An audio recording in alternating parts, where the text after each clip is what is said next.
বর্তমানে বাংলাদেশের রাজনৈতিক মহলে সবচেয়ে আলোচিত ইস্যু হলো নির্বাচন। যত দ্রুত সম্ভব নির্বাচনের দাবি জানিয়ে আসছে রাজনৈতিক দলগুলো। এমন পরিস্থিতিতে নির্বাচন প্রসঙ্গে মার্কিন সংবাদ মাধ্যম এনপিআর এর মুখোমুখি হয়েছেন অন্তর্বর্তী সরকারের প্রধান উপদেষ্টা ডক্টর মোহাম্মদ ইউনূস। সেখানে নির্বাচন সহ নানা বিষয়ে কথা বলেছেন তিনি।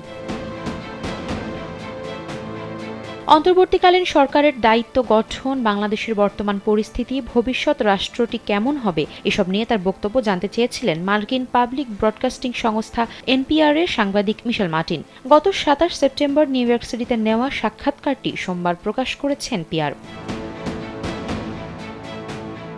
তারা ডক্টর ইউনূসের কাছে প্রশ্ন রাখে, সেনাবাহিনী বলছে অন্তর্বর্তী সরকারের মেয়াদ হবে ১৮ মাস। অন্যদিকে বিরোধী দলগুলো নভেম্বরে নির্বাচনের দাবি করে আসছে। যমুনা স্মার্ট রেফ্রিজারেটর, স্মার্ট লাইফে স্মার্ট রেফ্রিজারেটর। এমন পরিস্থিতিতে এই সরকারের জন্য ১৮ মাস সময় পর্যাপ্ত কিনা এমন প্রশ্নের জবাবে ডক্টর ইউনূস বলেন, জনগণ এই সংখ্যাগুলো বিবেচনা করছে না। যত মাস বা বছর প্রয়োজন জনগণ দিতে প্রস্তুত রয়েছে।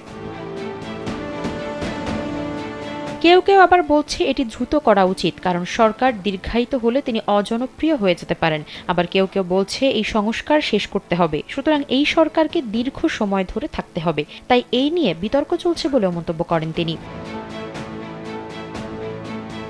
ডক্টর ইউনূস বলেন, তার সরকার পুরনো স্টাইলে ফিরে যেতে চায় না, তাহলে এত জীবন দেওয়ার কোনো অর্থ থাকে না। একটি নতুন বাংলাদেশের নির্মাণ শুরু করতে হবে বলেও মন্তব্য করেন তিনি। এ সময় তাকে প্রশ্ন করা হয় যে এই বিষয়গুলো খুবই চ্যালেঞ্জিং কিনা। তখন তিনি জানান, বিষয়টি অনেকে নেতিবাচক আকারে দেখলেও তিনি ইতিবাচক দৃষ্টিতেই দেখছেন।